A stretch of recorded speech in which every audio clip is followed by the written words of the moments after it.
Good evening, everyone.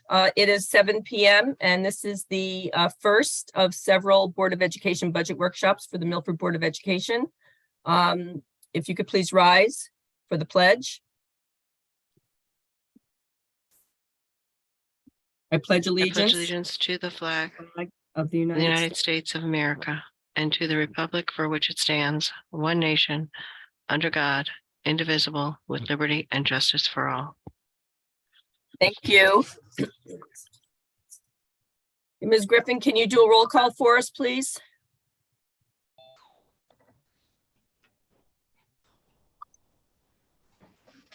Catherine Ailing. You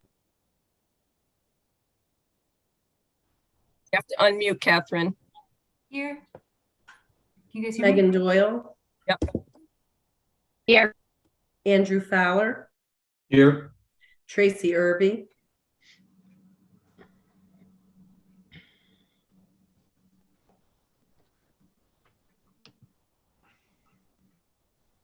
Tracy's on her way on. She'll be here in a minute. Okay. Gary Pellicetti. Here. Una Petrosky. Here. Cindy Wolf Boynton. Here. And Susan Glennon. Here. At this time, 9 members are present. Okay, and I think, all righty, we'll adjust that when Ms. Irby joins. So good evening. I don't think I heard Emily. I'm present as well. Emily, oh, okay, Emily McDonough Souza is here, Ms. Griffin. Me as well. I don't think I heard myself either. Oh. Mr. DeYoung? Nope. Do you have them, Pam? I do. Should I read them again? No, I think right now we have 9 board members present with Ms. Irby's coming on right now. So you can mark Ms. Irby as present as well. Okay, thank you. So 10 board members present. All right, thank you so much. Just a couple of housekeeping items before we get underway. Everybody should keep their microphones off. Mute yourselves unless you're speaking or getting ready to speak. Just remember to turn yourself on and off.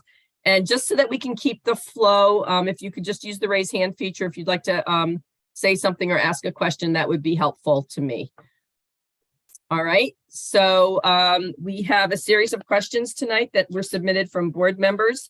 At this time, I think we have 22 questions, which is not as many as we normally have. So I think that's a testament to the tightness probably of this budget, but we'll go through the questions. And, you know, board members feel free to ask any clarifying questions or make any comments as we're going through these. Just again, as I said, raise your hand so that we can just have some even flow of the meeting. So I'll turn the meeting over to Dr. Kutaya.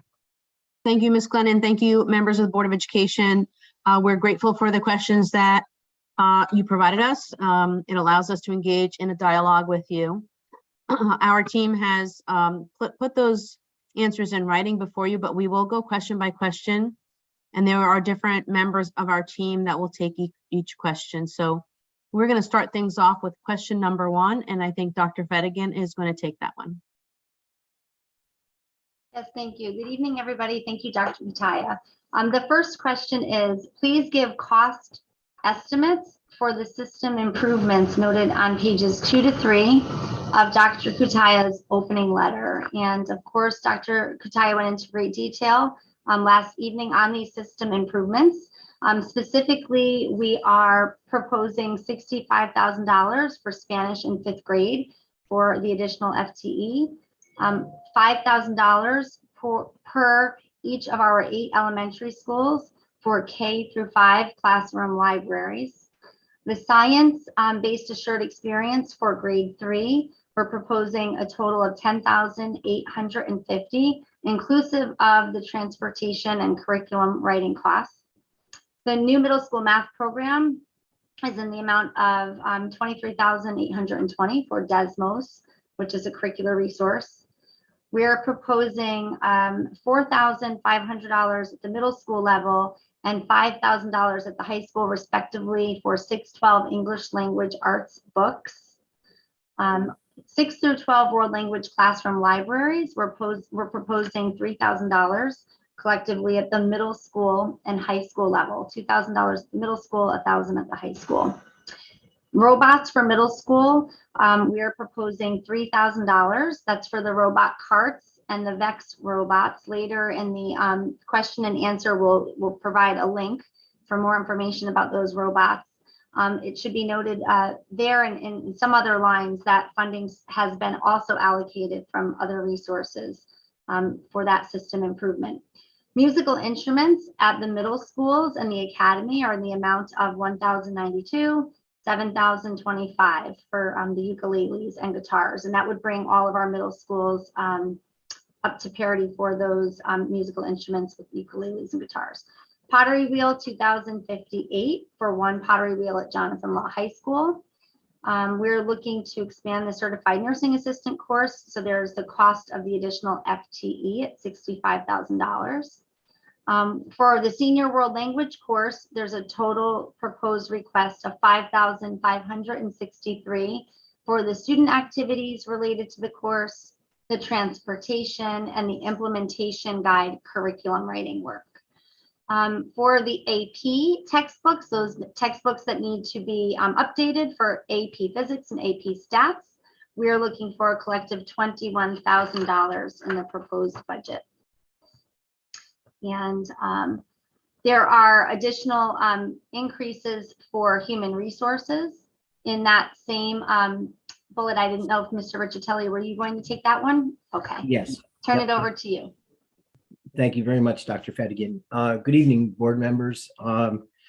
Continuing on page 2 at the top, you heard a couple of meetings ago the administration's plan to reconfigure the HR department, and included in this budget is $100,000 for an assistant director of HR, and also $36,128 for electronic scanning of all the records. And you heard Mrs. Kapazna talk about how we need to keep records for almost a lifetime, I believe. So that's a total cost of $136,128.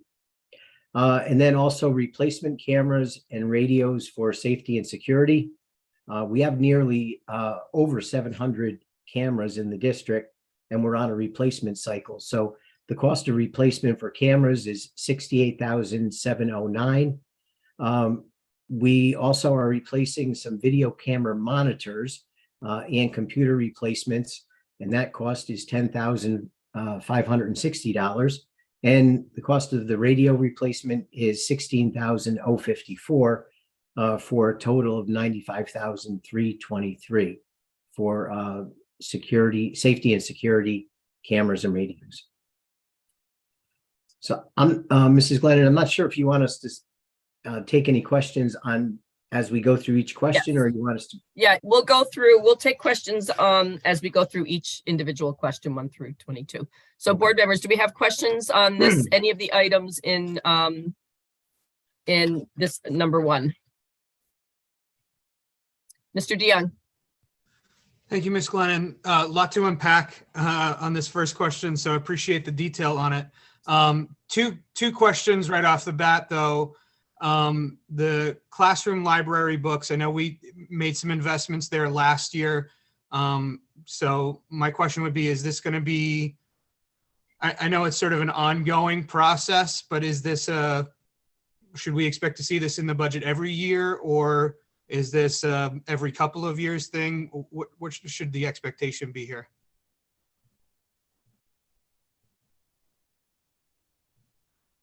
Mr. DeYoung, I think there's a potential of seeing it again next year. Okay. A lot depends on our response to what's happening in the world of literacy as we updated the board in November. But if we were allowed to remain on our own trajectory, our goal, and we're piecemealing it because it's just unaffordable to do all in 1 year. So while the curriculum is revisited every 7 years, it's going to take us a couple of years to stock all of our classrooms. So if you think about our elementary classrooms, they're 200 plus, right? So I can't commit to a specific year where it will fizzle out, but I think you'll see this again next year. Okay. And you're also seeing it at other levels too. Okay. When you, I think when you first started, you had mentioned that these classroom libraries really needed to be updated and hadn't been updated in quite some time.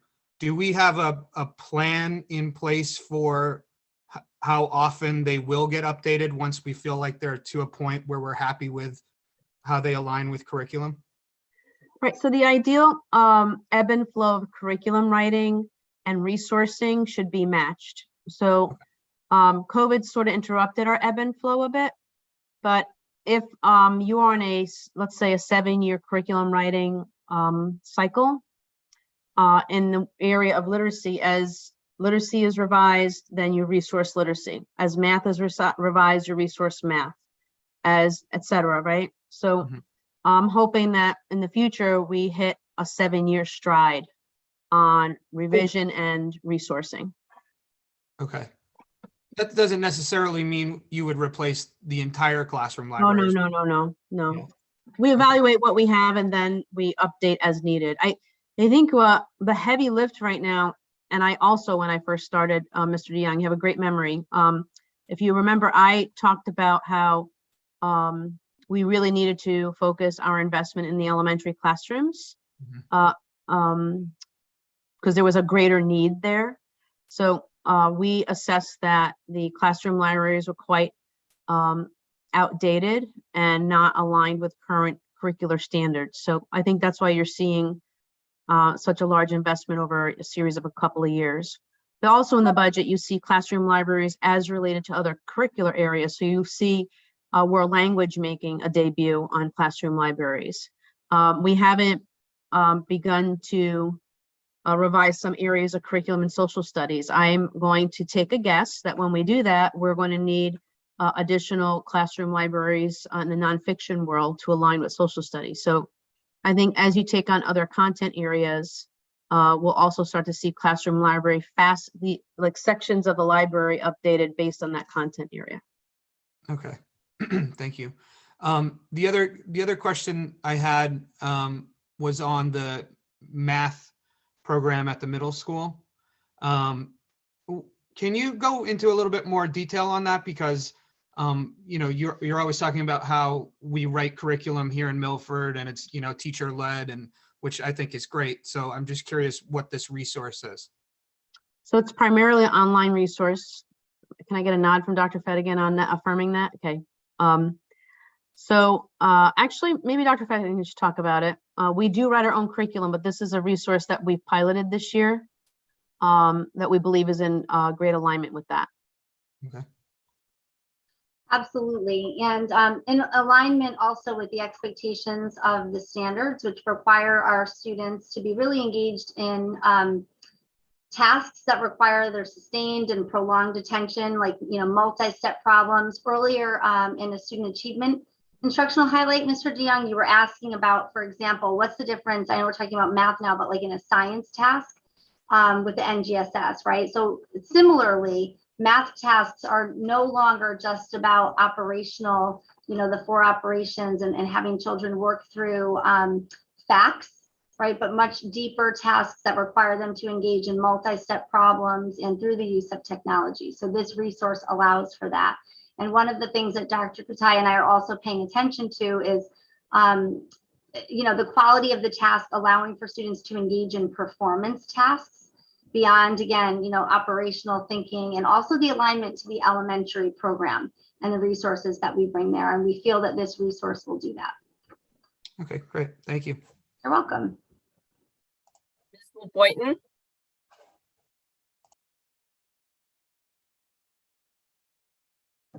Thank you, Ms. Glennon. And Mr. DeYoung asked one of my questions, which was to talk a little bit about what these different costs were related to curriculum. So thank you for that wonderful answer. I have 2 other questions. One, Mr. Riccitelli, can you just tell us how often do we update? What is our cycle for those security updates with radios and cameras? And also, could could someone, I know Ms. Capacita is not here, but is it possible to go back and explain to us again why a new HR assistant is needed? Sure. Well, I'll take the first one, first question first. The cameras, as I said, we have about 700 give or take in the district. Our goal is to replace 100 per year. The amount that we're asking for will allow us to purchase 75. Given the tight budget year, we believe that 75 is okay. The cameras, anywhere from 7 to 10 years is their life cycle. So we're replacing cameras that are over a decade old, for the most part. Some, not all, because we've been replacing them over the years. The first cameras we put in date back to after Columbine. The district received a federal grant, and that's when we started putting cameras in. Those have been replaced. So the cameras, we're pretty good about replacing them about every 7 years. So I believe we're on a good cycle. Okay, thank you. You're welcome. I'm happy to take the second question, Ms. Wolf Boynton. So you're right, Ms. Capazza did provide us with an overview of the restructuring of and the refocusing of the HR department to become much more talent management and development. I think our HR department has primarily focused on hiring and processing of new hires. We're in dire need of expanding the scope of services that come out of our HR department to include active recruiting, particularly now that we're bumping up against some shortages in some certified areas. And we're also looking to diversify our teaching staff. But we also want to stretch out the scope of work from active recruiting to onboarding to supporting to looking at mid-career teachers and the support they need, and then helping teachers make decisions about how to end their career in retirement and supporting them through that. So we simply don't have the manpower to do the full scope of what a talent management and development department would be doing. So if you remember, Ms. Capazna talked about going to local universities, holding job fairs, being out and about at our graduate schools, actively recruiting to bring staff to Milford. So in order to be able to support all that, we need someone in a more executive role like Ms. Capazna, less support in the clerical area, but someone that can help co-lead that department. Thank you very much for that refresher. Thank you. I could just follow up on that, Dr. Kutaya. Is there the same level of education and background that would be required for an assistant director? I think I don't know if there's any certifications that are necessary for this role. We were not looking at it to be an educationally certified. No, I didn't mean education. I meant more like I know the business office has its own little certifications. So I didn't know if. No, not that I'm aware of, right, Mr. Riccitelli? No. No. We Right. would really prefer someone that has HR background, diploma, experience to help complement what Ms. Capazna already brings to the department. Thank you. Other questions? Mr. DeYoung? Thank you, Ms. Glennon. I had an additional question. I wasn't sure if it would get addressed, but the science-based assured experience for grade 3. I think you mentioned on Monday night, Dr. Kutaya, that that's the trip to, or a trip to the Audubon Society for all third graders. Is that replacing the first grade trip, or is that an additional trip? Dr. Fedigan? So we've not removed any trips from any other grade level. The intention of that cost and this program initiative or this system improvement is to really not just fund a day at the Audubon and experience. It's really going to be an interdisciplinary learning experience that children lead up to throughout the course of a unit of study.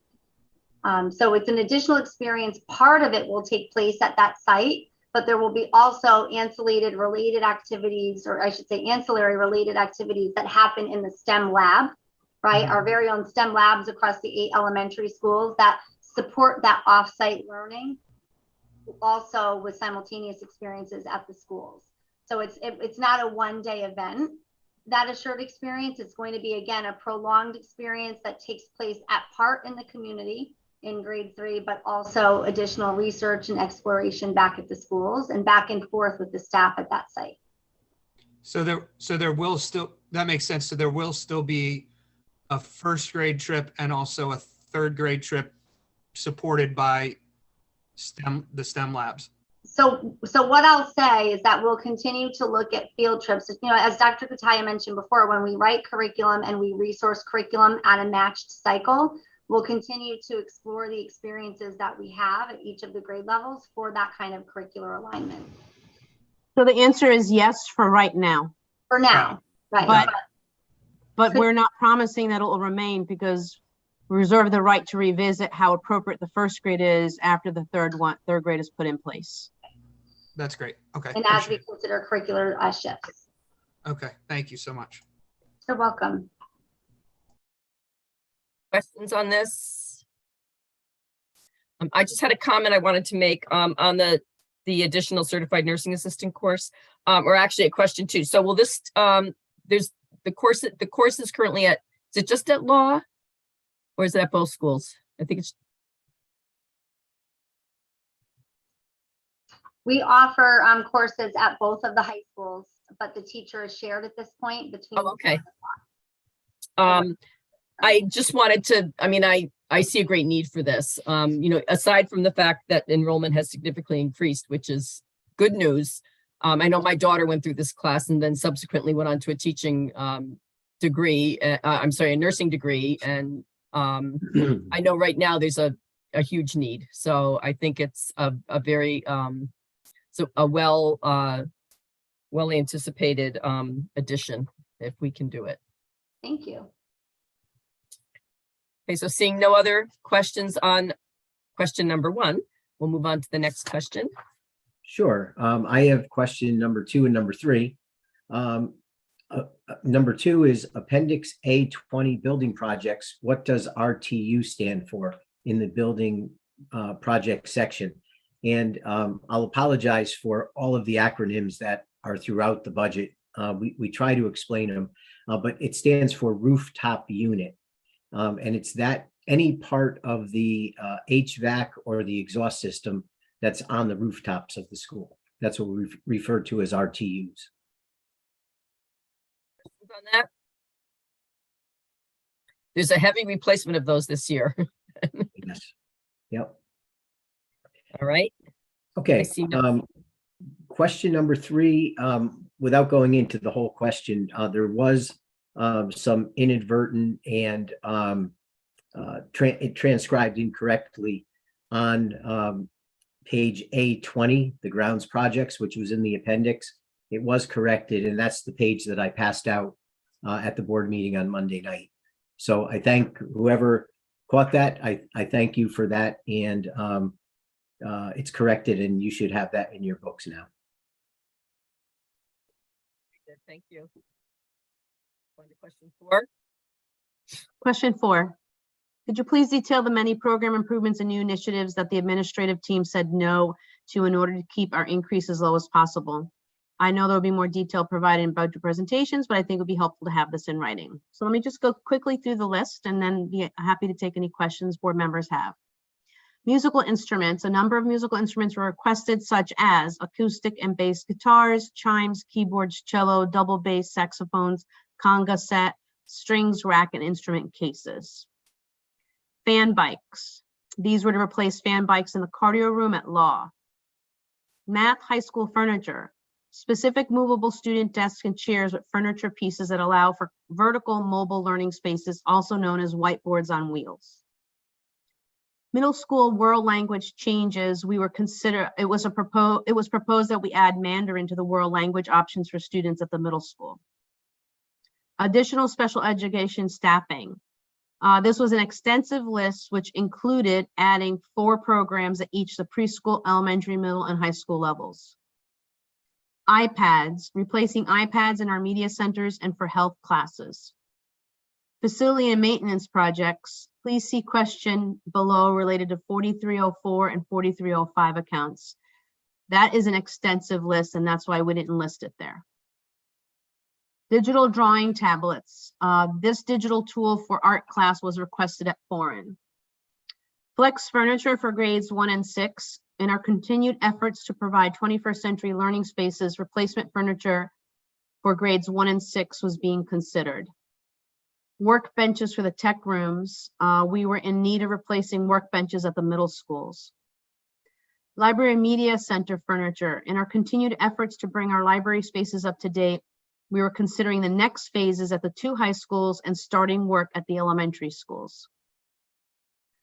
There was some curriculum work that was readjusted to better align with district and budget priorities. File scanning, we're in the process of scanning human resource and business files, and we've slowed that work down due to budgetary constraints.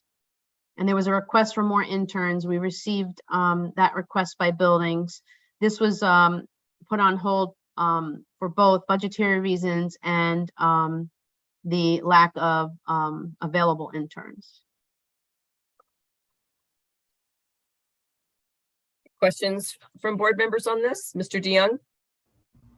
Thank you, Ms. Glennon. I was hoping we could have a discussion about the flex furniture, because I feel like with COVID, that, you know, we sort of knee deep in that in 2019, and then it just got, you know, came to a screeching halt. So I was wondering if you could talk about where that stands, what grades have had it purchased, and what your plans are for that moving forward.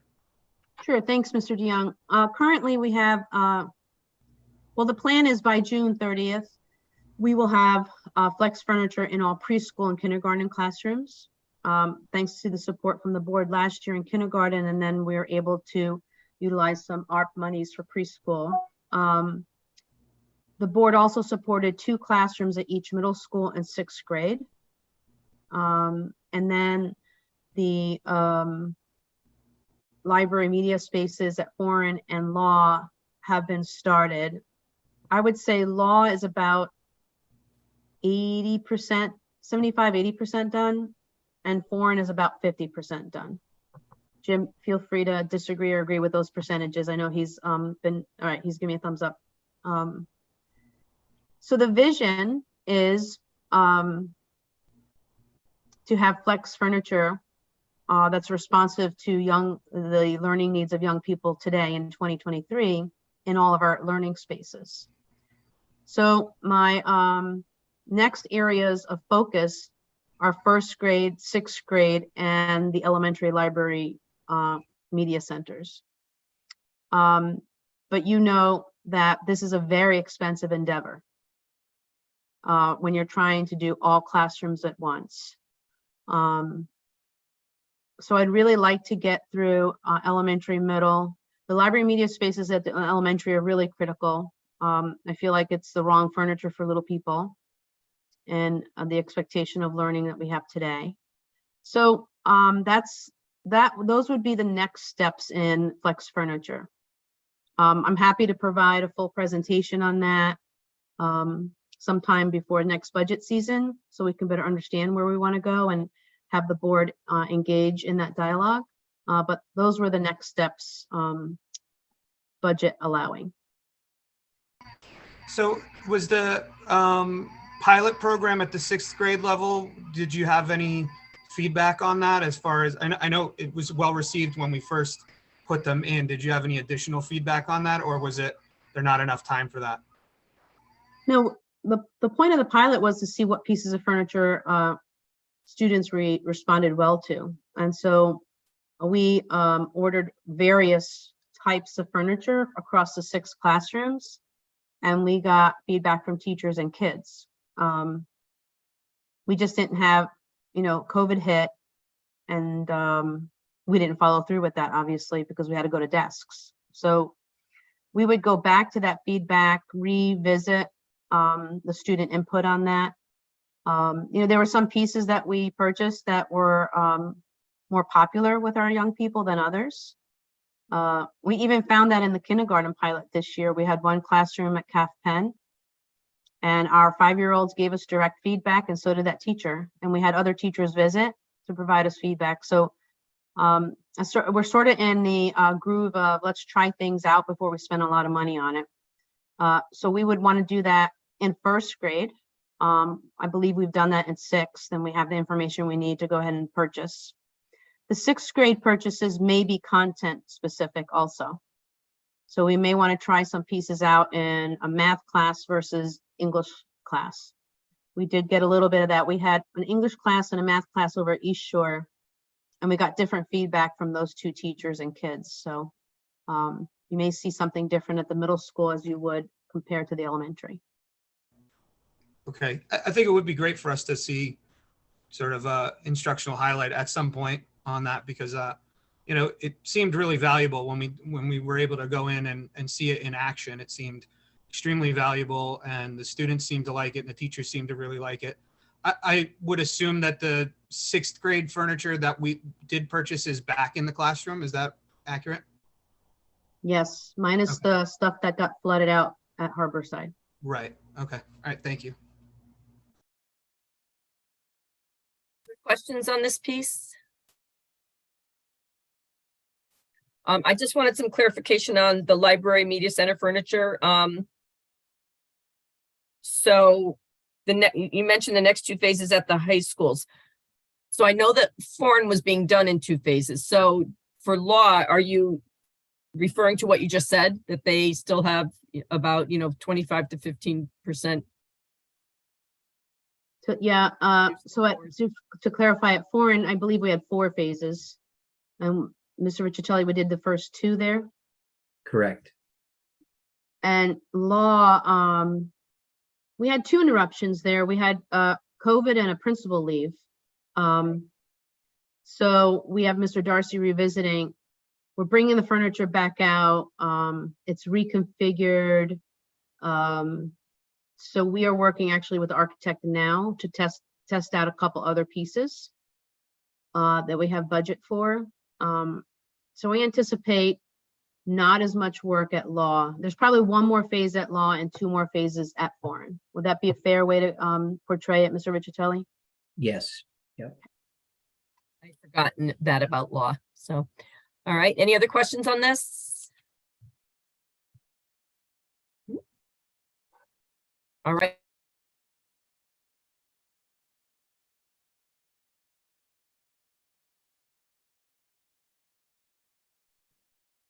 Next question, number 5. Okay, I'll take number 5.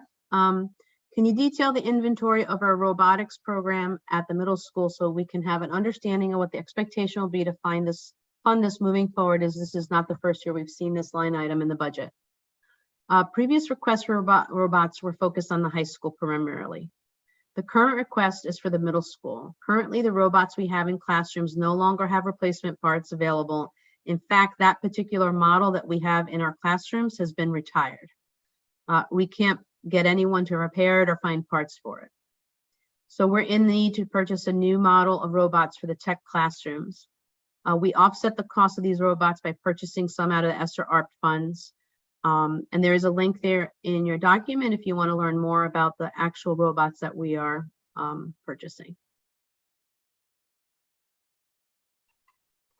Any further questions on this one? I see none. We can move on.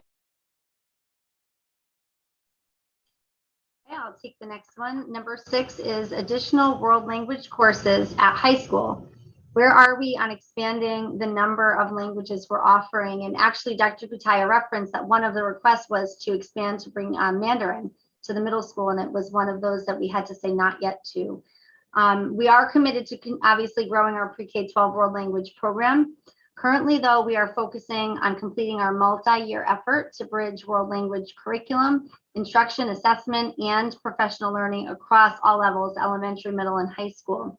We'll be revising our 6-8 Spanish and French experiences next year with the goal of building upon the student language learning experiences that students will be bringing with them from their pre-K 5 years.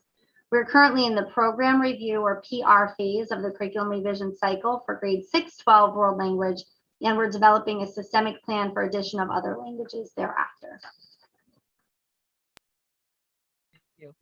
I think the addition of Mandarin would be a great piece at some point. But if it's, just correct me if I'm wrong, if it's going to be added at the middle school, that would necessitate it also being added at the high school at some point thereafter, right? You wouldn't just have it. So we're thinking about, of course, shifting the exploratory experiences for our youngest learners of world language to the elementary school, which is exactly why we were saying not yet for middle school. Thank you for pointing that out. Thank you. Other questions on the Mr. DeYoung? Thank you. So just to follow up on what you were just talking about. So when you say exploratory world languages, you're talking, like currently, if I remember correctly, it's in the 6th and 7th or 6th grade, students take French and Spanish, like 2 different semesters.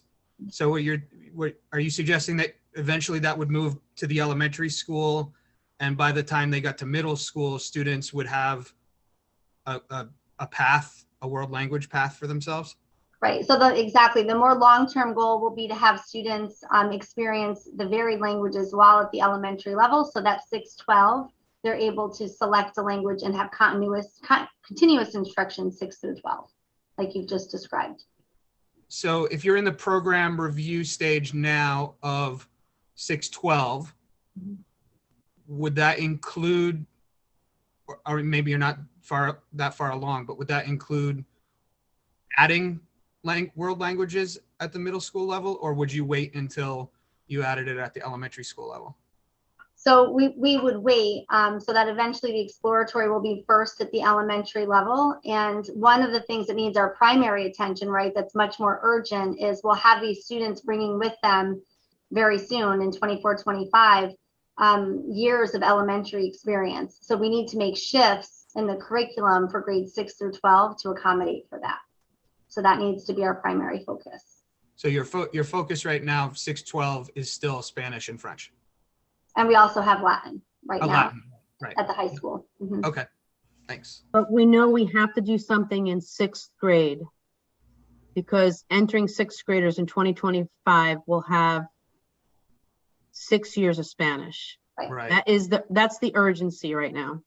Okay. Is providing choice, something different, possibly. We'll see what our team comes up with in middle school. The middle school is the first focus. Okay, thank you.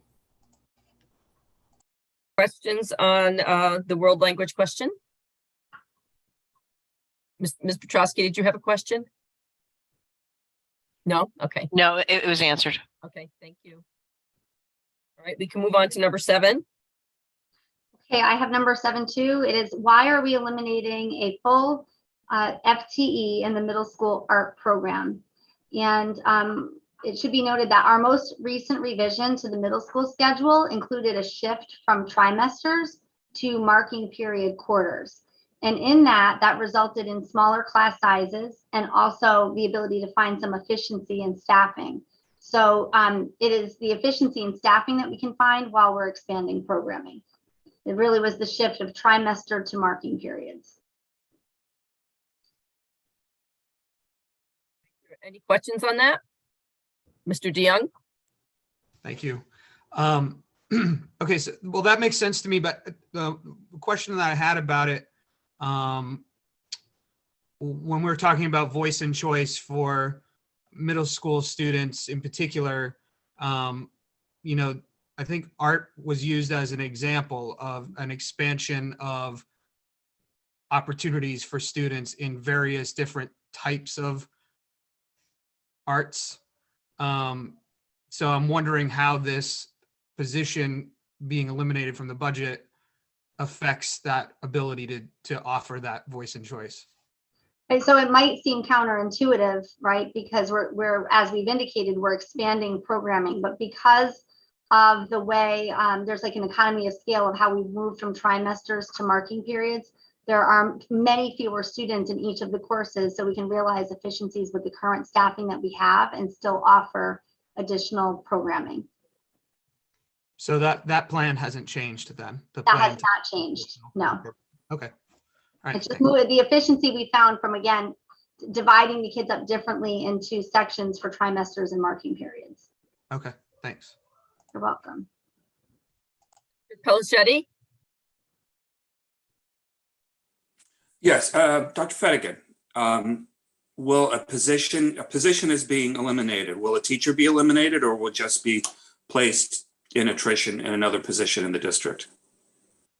So ultimately, that is something, again, that I work on very closely with Ms. Kapazna.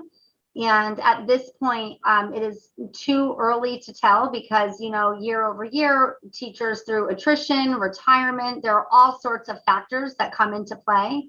So when we're talking about FTE, we're not speaking about individuals. We're talking about, you know, obviously an overall number within a department or school. Okay, thank you. You're welcome. Questions on this? Okay, I see none. We can move on to number 8. Okay, I will take number 8 with Mr. Brown. I think we'll tag team this one if that's okay. The question is, can you provide a more detailed comparison as to what our elementary school counselors do on a day-to-day basis versus our middle school counselors or our high school counselors? As you know, we are very fortunate to have a preschool through grade 12 comprehensive school counseling program with the board's support. At each level, our school counselors do many of the same things as a part of the role and responsibilities that they each have, primarily working on the social, emotional, mental, and academic growth of all learners. It's also important, though, to note that variations of staffing at each level might have slight adjustments in what each of these folks do day to day. At all levels, they are providing support for students through classroom lessons, creating student success plans, which is highly legislated. They also provide short-term counseling. At all levels, they manage 504 cases and provide for 504 counseling. They provide an opportunity to work with students on goal setting and career exploration, especially to inform post-secondary planning. They also work with social workers and school psychologists to support crisis needs. They assist with DCF referrals and coordinate with outside agencies to ensure responsive supports to our students and families. At the elementary level specifically, this is not an exhaustive list, but some nuance to an elementary school counselor's position would be, again, supporting lessons every month in the classroom that focus on academic, social, emotional, and career.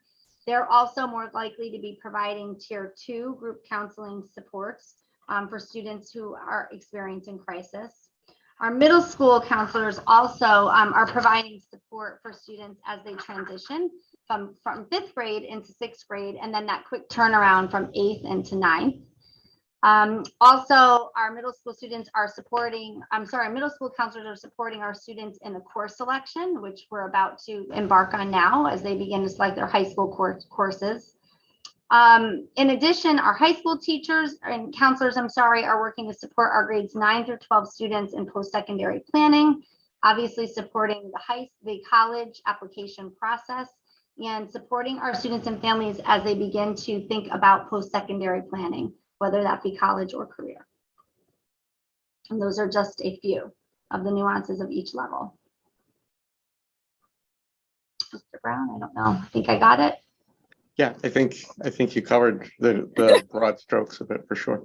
Mr. Brown, for the benefit of some who might not know, can you just really quickly explain what a 504 is? Oh, sure. A 504 plan is, the 504 regulation is an anti-discrimination regulation, federal regulation that is in place to assure that students with any kind of disability get accommodations so that they can access the full range of the educational program. So a typical example would be that if a student was on crutches, they could still access all parts of the building with any kind of assistance that they needed. We couldn't say you can't go to that section of the building because you're on crutches. Okay, good example, thanks. Questions on this? Mr. Pellicetti, did you have a question on this, or is your hand up from before? Oh. Ms. McDonough Souza? Thank you. So I have two questions. And the first is, before we introduced these school counselors to the elementary school a few years ago with the ESSER money, who in the schools were taking on these duties? I mean, I guess that might be a loaded question, because perhaps some of these needs weren't being met, and that's why we introduced them, and some of them were being met by other individuals in the school. And then my second question is, and perhaps I should have added this to the question, can you just give, I find myself getting confused as to what a school counselor does versus a school social worker. And so could you please provide just an overview, a high level overview of the differences between those two positions, please? Want me to take that, Amy? Sure. Okay. So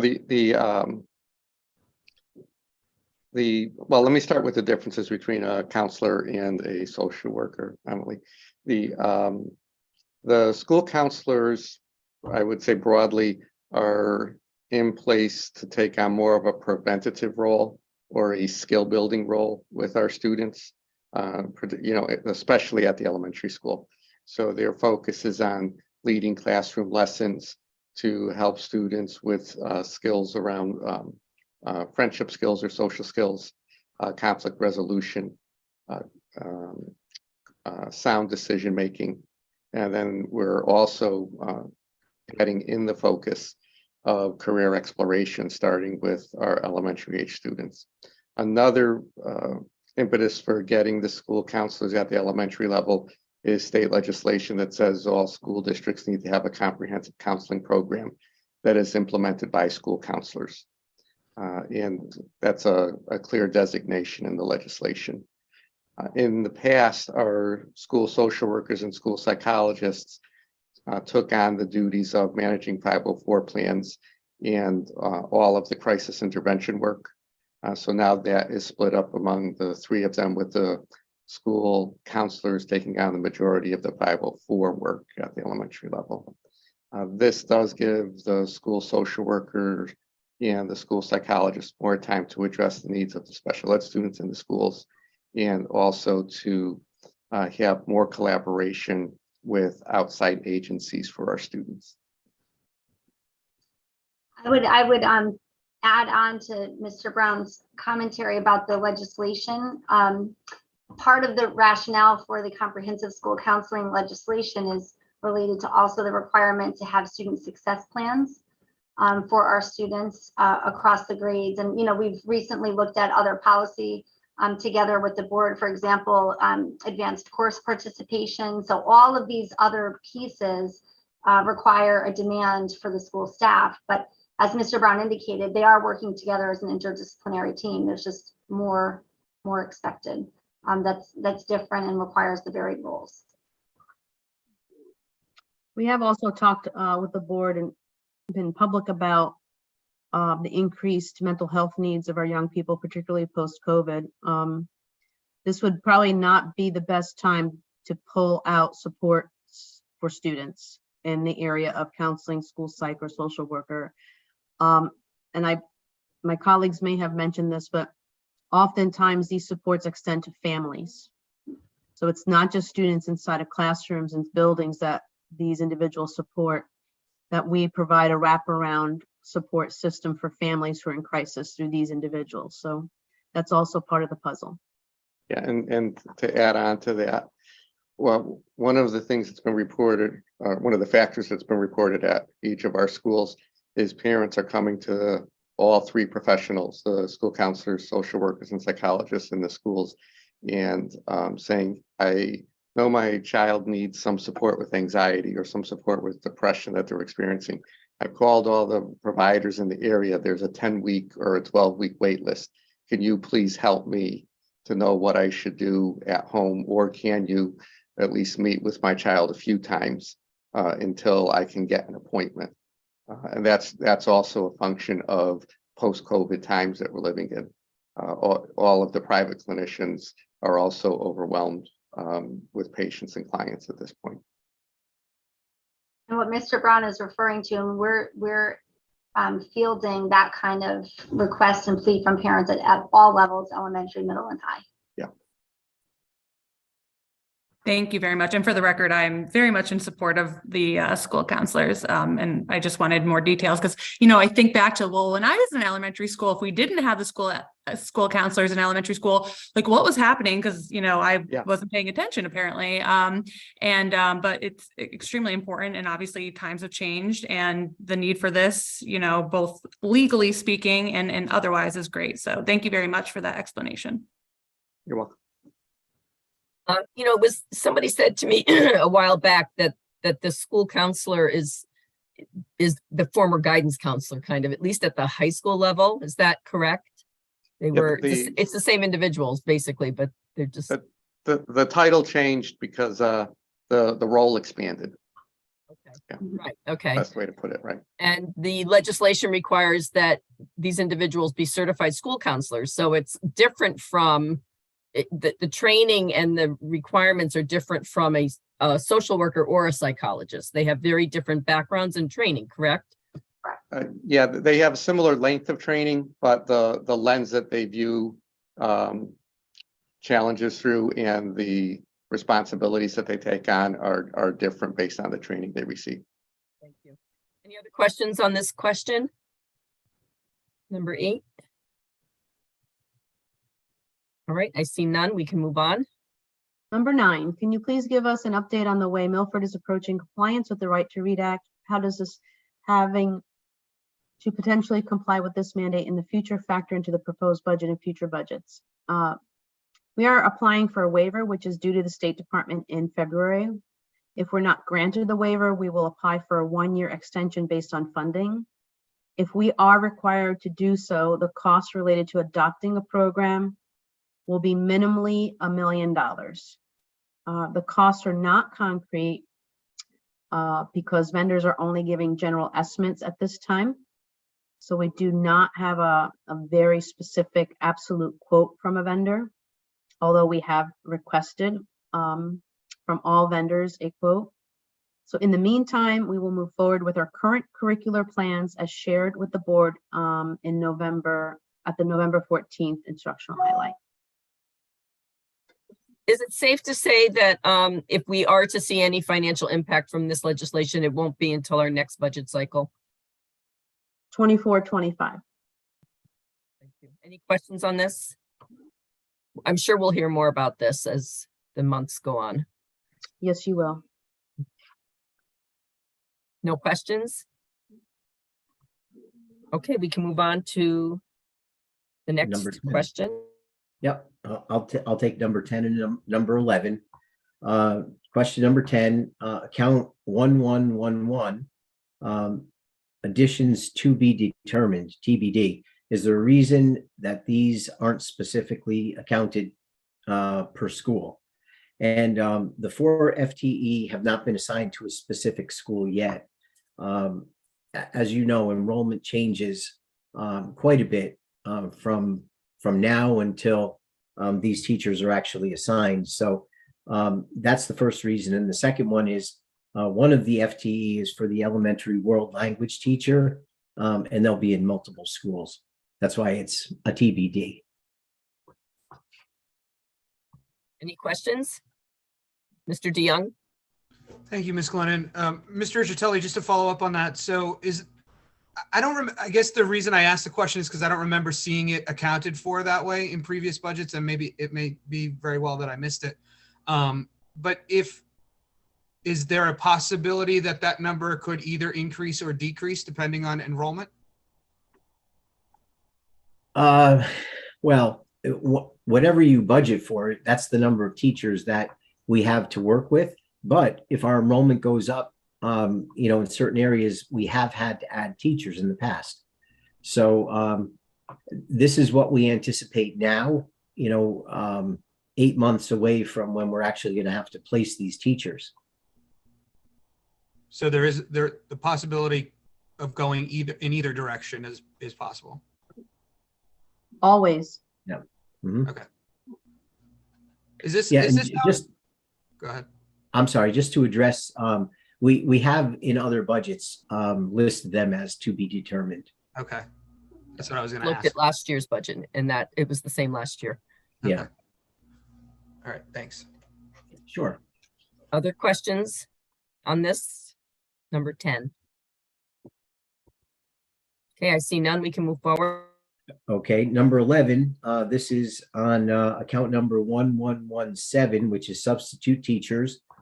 Given the information on the last quarterly budget report, which shows a deficit in this account, will this amount be sufficient for 23-24? And as I explained on Monday night during the quarterly budget report, this is the deficit that we're seeing for this current fiscal year is due to two reasons. Number one, raising the hourly rate from 125 up to 140 to entice people to come to the district and be able to cover the classes that we needed to. And the other was the difficulty in finding building interns from the colleges, which we use as building substitutes. And so in the quarterly budget report, there was a kind of an offset.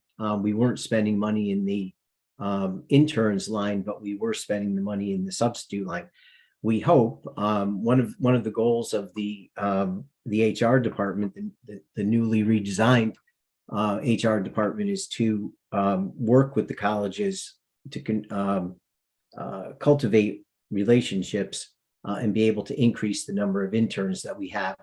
So we do think that the amount that we're asking for will be sufficient for next year. It's going to be close, as it always is in this account, but hopefully we're hoping that this will be sufficient.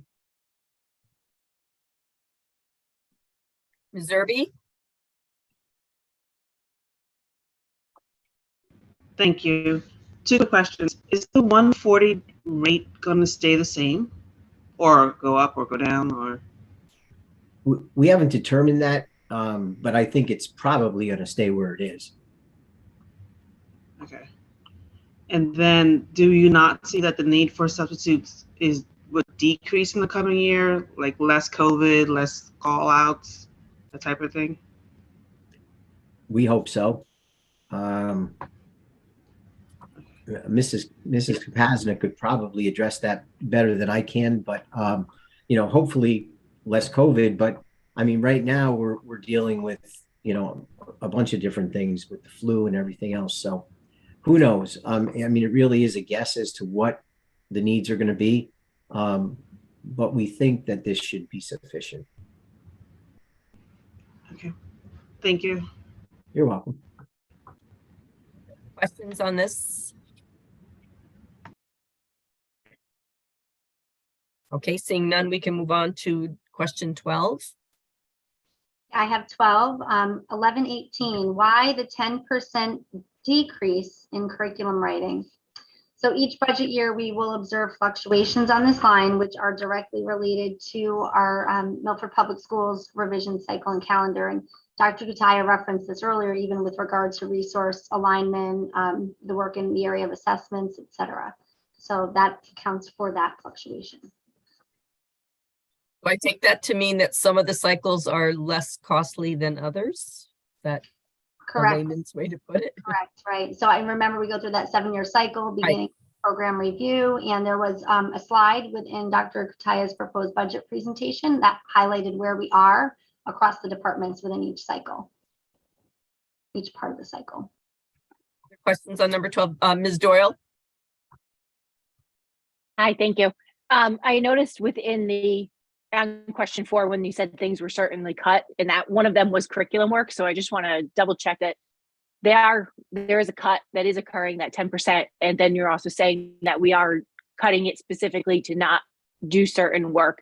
There won't be a need to kind of ramp back up at some point next year in terms of that. We're not cutting things away in order to save money at this point. If you get what I'm saying. You're on mute, Dr. Fettigan. Sorry about that. Thank you for catching me before I went too long. That is correct. So we are pacing the work. We've made adjustments now, as Dr. Kataya referenced before, and those adjustments will follow throughout the 7-year cycle into the year ahead. So is that good, Mrs. Doyle? Ms. Doyle, yes? Okay. Other questions on number 12? Yeah, I don't see any. We can go on to number 13.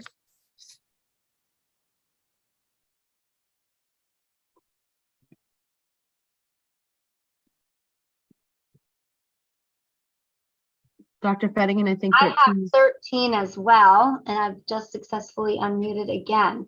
All right, so 3213 marine science. We spoke a little bit about this before. This is the grade. What is the additional 6,500? The cost for the grade 3 pilot program, as noted in the budget detail on page 14. That is absolutely what that is. I've explained in my earlier comments that that's not just really about the one-day experience. There will be a prolonged opportunities for the students in the STEM labs that connect around that grade 3 experience at that Audubon site. That's what it's referring to. Thank you. Questions on this? We already kind of covered this. Any other questions? Okay, thank you. Go on to number 14. Okay, I'll take number 14 in the next several. Number 14, line 3302, legal services. Given the strain on the budget for this line item this year, is the proposed increase enough? And as I spoke at Monday night's meeting, the reason that we're seeing a deficit this current fiscal year largely is because we had negotiations with 4, and of course our major group, the MEA. Next year, we only have negotiations with 2 of our unions. And in addition, I think the board will agree that there have been a number of an inordinate number of grievances, arbitrations, and mediations, which we hope will level out and we will not have as much next year. So we do believe that we should be okay in this account. Any questions on question 14?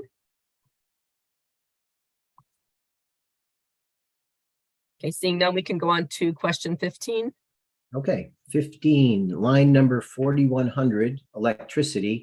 I'm surprised to see a decrease in the proposed allocation. Please clarify. And this goes back to the assumptions that we made back in September. And basically, the last year's energy market was extremely volatile, as everyone knows, due to a number of factors. Of course, the pandemic and record heat in some areas of the world, record cold in other areas, changing energy policy, the war in Ukraine, and there could be any number of other reasons. This resulted in shortfalls of natural gas supply, which equated to record high prices over the last year and a half. As I've told the board, there was a stretch of time where we were subject to the market because our locked-in prices for electricity and natural gas had expired, and it was not advantageous at that time to lock into new prices because they were so high. So we had very high electricity and natural gas costs in the 21-22 year, and for the first part of the 22-23 year. However, we're now locked in. We waited till it was strategic, and we locked in at pretty decent prices for electricity and natural gas, and we're covered through the end of 2024, or the end of the fiscal year 2024. So that's why we're seeing the prices right now level as to what we budgeted in this current year. Thank you, Mr. Riccitelli. And just to notate, so we don't go through the same explanation, that explanation applies to number 16 as well, Mr. Riccitelli? Yes, yes, So it does. the only thing I'll point out is that in the answer, it says to please see the answer to question number 13. I think it should say number 15. It did. So, that Yes, correction. yes, it should. We'll So correct we'll that. lump these together. Do we have any questions on questions 15 and 16?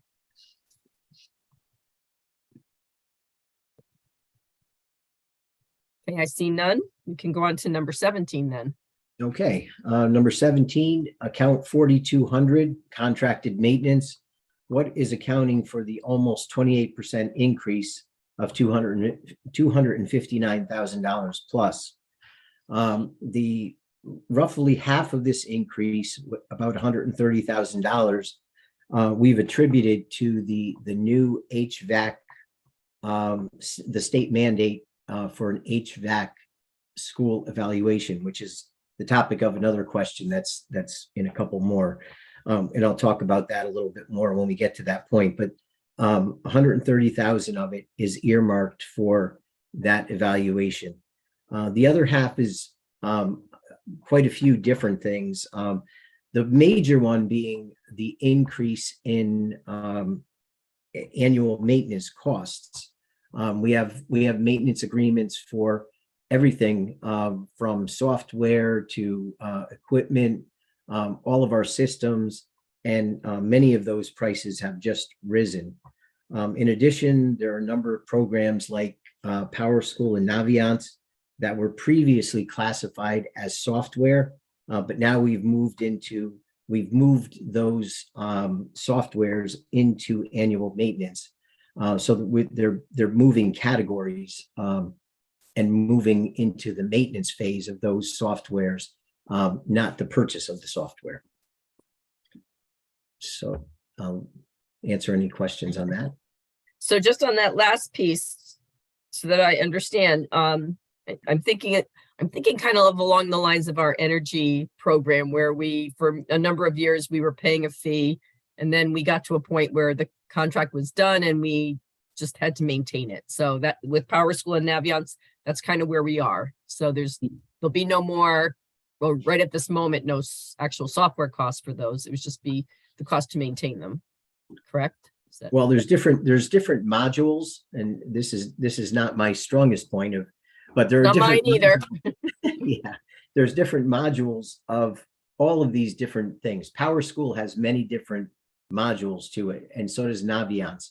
So some of the older modules may have moved into the maintenance phase, but we may still be paying for some of the software costs.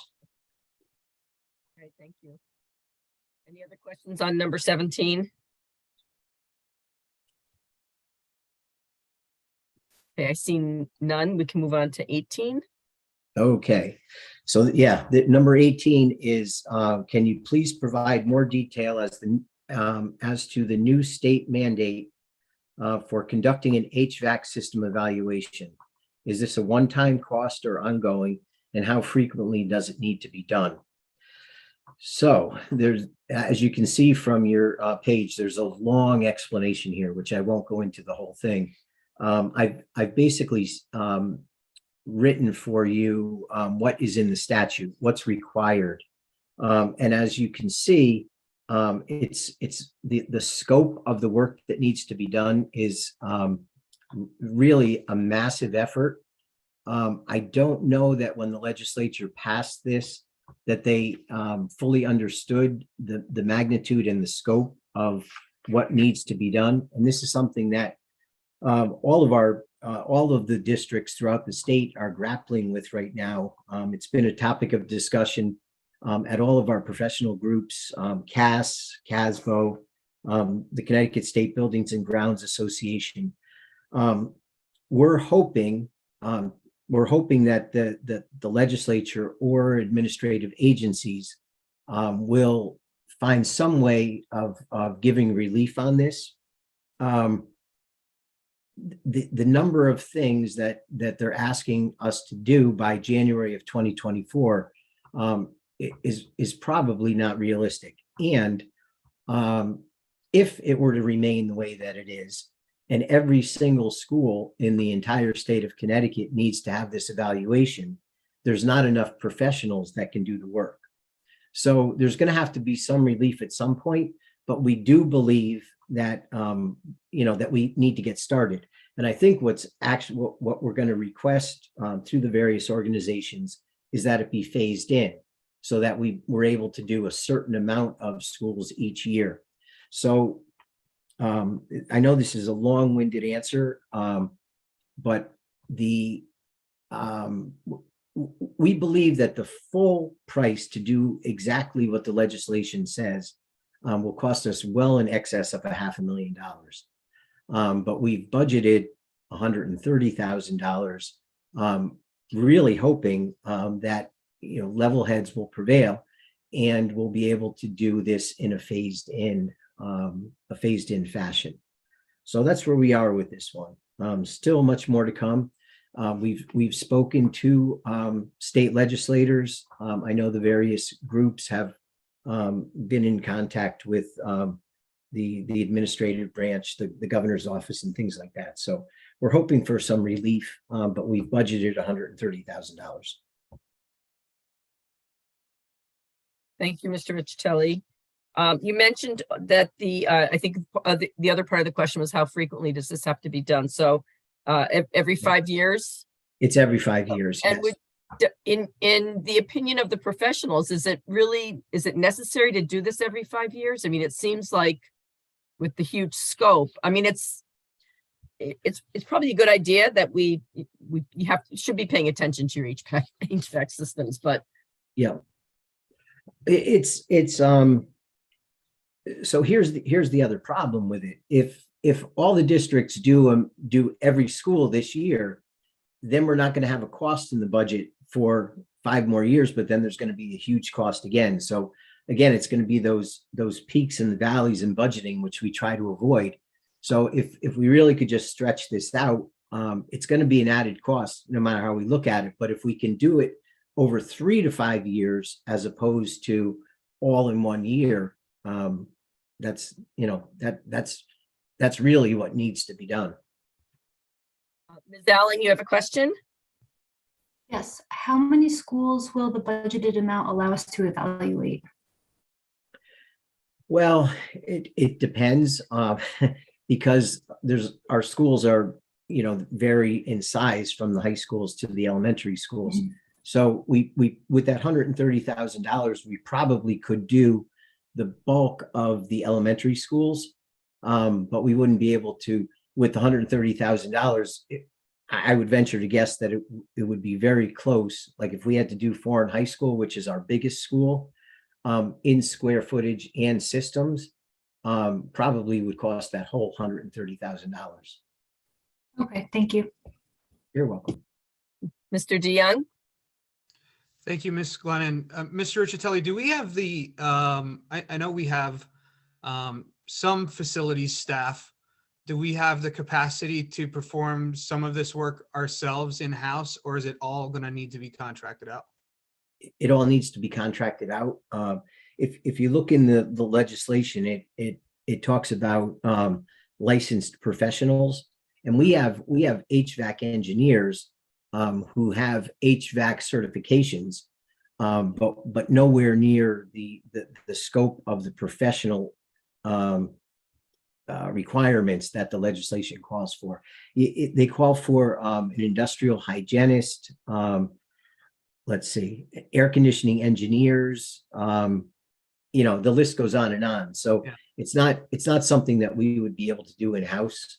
Our HVAC guys are there to repair the systems and provide preventive maintenance, but not to evaluate the systems. Okay. And I don't know if you have an answer for this, and if you don't, that's fine. Mr. Bradbury, have a sense of the stability of our systems at this point? We're in excellent shape. Our systems are in really good shape. And if you recall, at the beginning of COVID, the state required us to do not a full-blown evaluation like this, but we had to have a professional come in and look at our systems and tell us where we were with them. And we're we do an excellent job of preventive maintenance, and so I think we're in really good shape as far as I don't think if we were to do a full-blown study like this, I don't think that we're going to have major problems. But the other thing is, as we request every year in the capital improvement plan, we have to keep up with the systems. As boilers and ventilators or roof tap units come to their end of their useful life cycle, we've got to keep, we've got to keep up with it, or else we will fall into that trap. Right. All right, thanks. You're welcome. Trustee?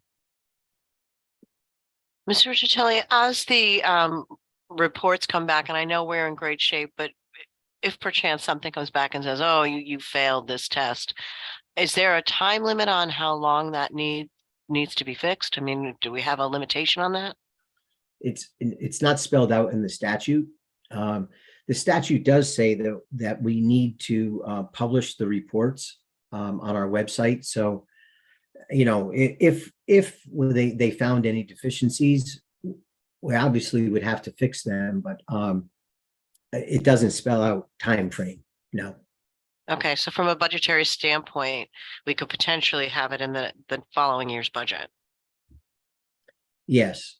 And hopefully we're going to get some more money in the capital improvement plan, which will, if we had any emergency repairs that needed to be made, we would be able to tap into that money. Okay, thank you. You're welcome. Other questions on the HVAC legislation?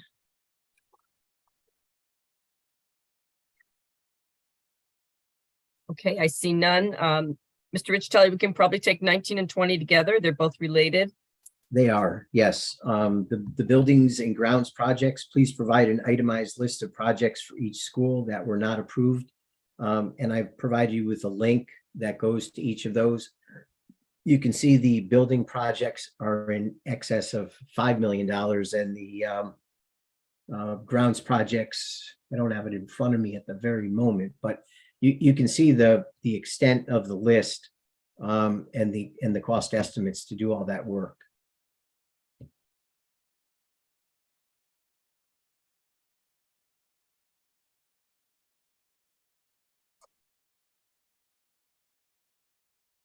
It's 5.9 on the buildings and 2.1 on the grounds, Jim. Yep. Ms. Glennon, you're muted.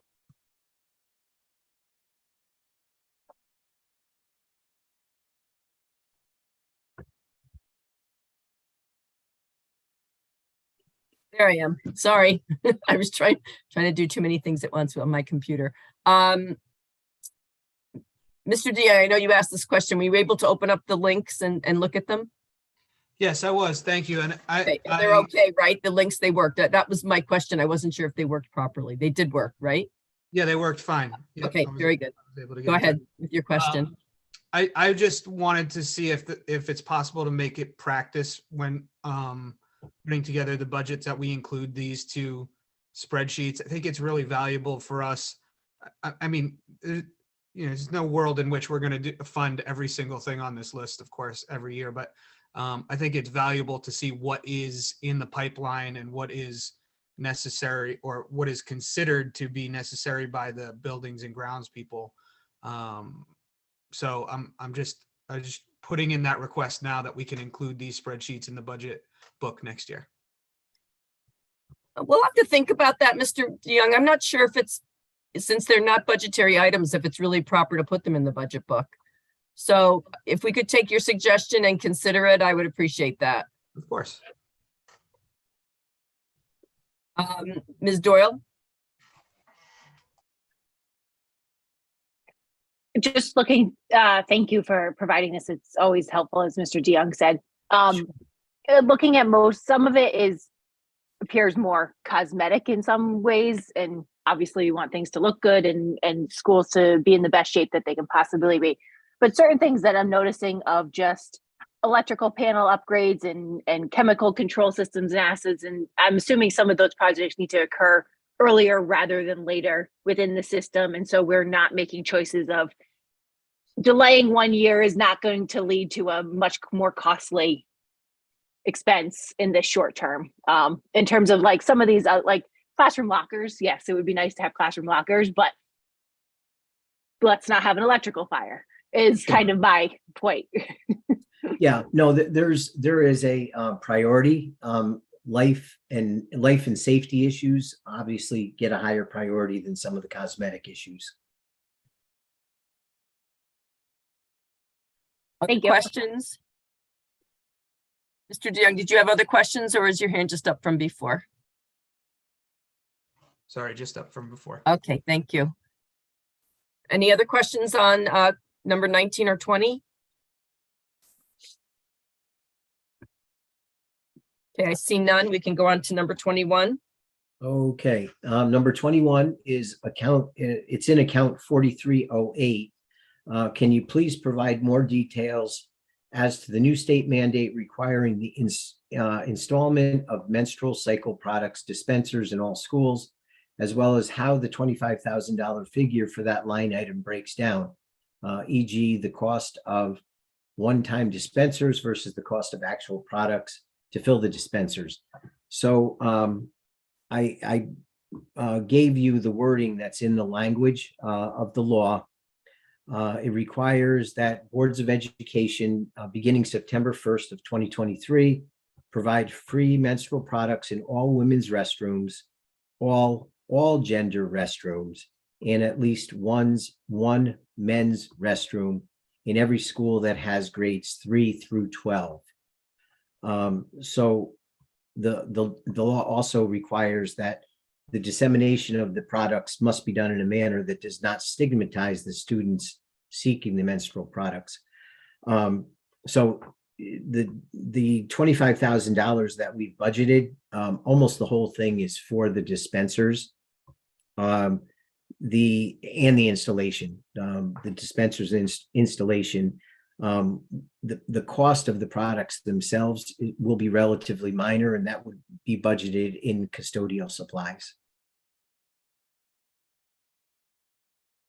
Thank you. Any questions on number 21? Okay, seeing none. Number 22. Okay, 22 on page A4. There's a +5 increase in Trumbull VOAG students for a $34,000 increase. My recollection is that there's a cap on the number of student seats based on the average enrollment over the past 3 years. Has that changed? So the recollection is correct. And it hasn't changed, except that it's no longer based on the average enrollment of the previous 3 years, because we were able to reach an agreement with Trumbull Public Schools. So it's capped at 24. And up to COVID, we did have 24 students per year. But in the 2 COVID years, enrollment shrank. There were less students who wanted to travel to Trumbull every day. And so that went down to 19 students. So in the 21-22 school year, there were, in 2020 and 2021 school year, there were 21 students. And in the 21-22 school year, there were 19. So that's where you see the +5, because this year we're budgeting for 24 students, which is the maximum. So it's a difference of the 19 that we paid for in 21-22 versus the 24 that we're budgeting for next year. Okay, thank you. Any You're welcome. other questions on Ms. Doyle? Are there 24 students in it this year, in this 22-23 school year? I believe that there are 22. And then in the same, you kind of touched on it a little bit, but I think it's just my not familiarity with the program. So students are there all day at the VOAG program. They leave from Milford in the first thing in the morning, and then they go in the afternoon and stay all day. They are not part of Milford classrooms usually. Correct. It's a full day program, and the students are actually students of Trumbull Public Schools, not Milford Public Schools. They don't go to our schools at all. They're picked up at a central location still, right, for transportation? Yeah, we're required to provide transportation. So we have depots throughout the city. And I think we have 6 to 8 depots where the however many students there are, get to the depot, and then we take them to Trumbull. Thank you. You're welcome. Questions on number 22?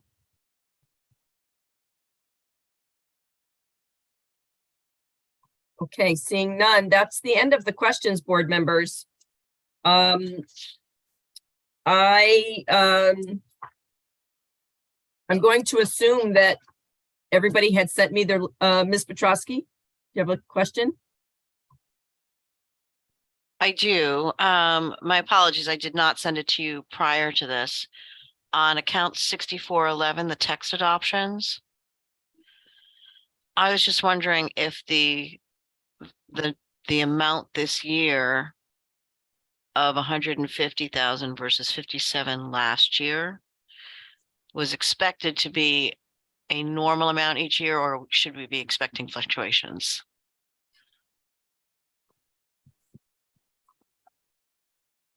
Okay, so Can you give give me us a that? minute to look that up. Can you give us that line item again, please? Sure, 6411, it's text adoptions. And I know this is probably related to curriculum changes, et cetera. I just didn't know if this was going to be an expected amount, or So text if adoptions, we should expect it to fluctuate. text adoptions ideally will follow the curriculum revision cycle. Okay, So so there will be ups fluctuation. and downs in this one. Okay. That's what I thought. I just wanted to verify that. Thank you. Doyle? Sorry, I didn't get this in earlier. On account 4102, water and sewer, there's a $30,000 increase, but some of the accounts go up, some of them go down. And so it's kind of fluctuates widely, and just curious of what's kind of going on there and driving that. Sure. Excuse me. 4102 is both the Regional Water Authority for public water supply and also the sewer user fee that we pay to the city. The sewer user fee went up quite a bit this year. So that's the bulk of the increase. But water is also going up. If we look at our home bills, we're paying more this year than we did last year. So that's where the increase is. Majority from the sewer user fee from the city, but also some from Regional Water Authority. Is there, I should know this, but there is a sewer user fee every year. Yes. Okay. Okay, that makes sense. But even just like one foreign, it dropped and then it went up by 12,000, went down by 12,000, then back up 11,000.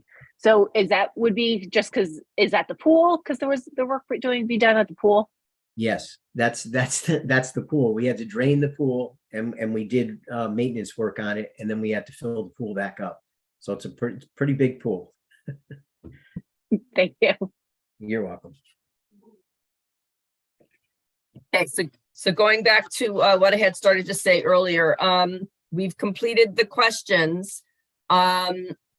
Normally we would come back tomorrow to finish, we would go through some of them tonight and come back tomorrow to finish them. We don't have any questions to do tomorrow, so I'm going to suggest that we cancel tomorrow's meeting. There's no reason for us to come in. Unless anybody thinks they have a ton more questions to be asked.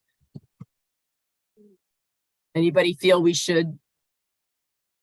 that we have a need to come back tomorrow? Mr. DeYoung?